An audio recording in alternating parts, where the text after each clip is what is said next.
డబ్బుతో కొంటావు, అన్నీ కొంటావు. ఆనందం ఇచ్చేది ఎవరు? సంతోషం ఇచ్చేది ఎవరు? సమాధానం ఇచ్చేది ఎవరు? నెమ్మదినిచ్చేది ఎవరు? ప్రపంచంలోనే గొప్ప ధనవంతుడైన బిల్ గేట్స్ అంటున్నాడు, నా ఆస్తి పెరుగుతుంది, ఐశ్వర్యం పెరుగుతుంది, కానీ మనశ్శాంతి తరుగుతుంది.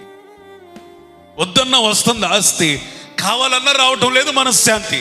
అంటే డబ్బు నువ్వు సంపాదించవచ్చు, కానీ మనశ్శాంతి ఎవరి వాళ్ళ? స్తోత్రం చెప్పండి.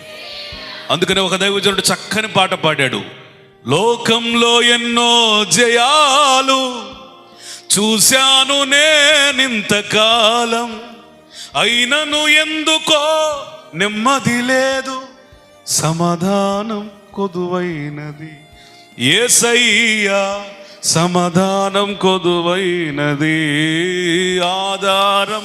అందుకని ఒకరి కలిమి విస్తరించుట నీ జీవానికి గ్యారెంటీ కాదు.